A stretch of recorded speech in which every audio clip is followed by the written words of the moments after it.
দেখতে পাচ্ছেন উপরে কিন্তু মানুষজন বসবাস করছে।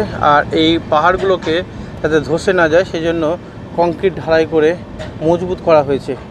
নেট দিয়ে কংক্রিট ঢালাই করে দেওয়া হয়েছে যাতে ওপর থেকে কোনো রকম ধস নেমে নিচে না আসে।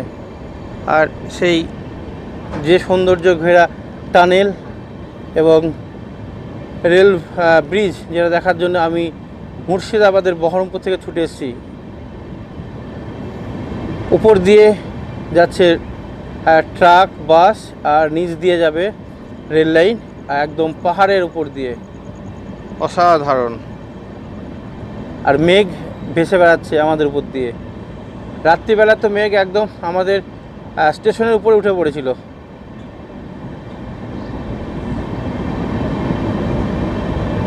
এইটুকুতে অনেক সাবধানে গাড়ি চলাচল করছে। কালকে আসার সময়ও দেখলাম, আজকে যাওয়ার সময়তেও সেই একই দৃশ্য দেখতে পাচ্ছি।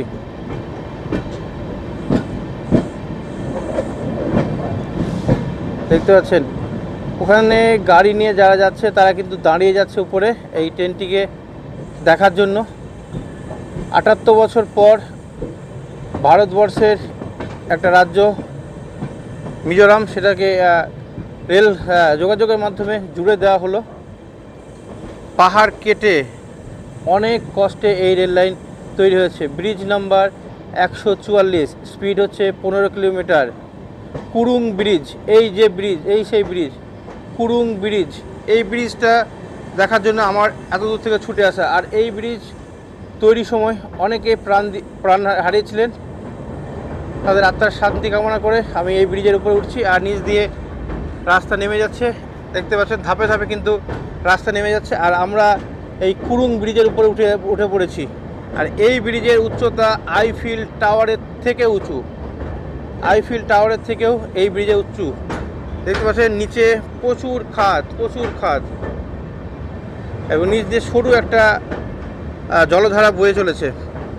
আর আমরা চলেছি সেই কুরুং ব্রিজ। ও অসাধারণ। এই দৃশ্যর ভাগ দেওয়া যাবে না কাউকে।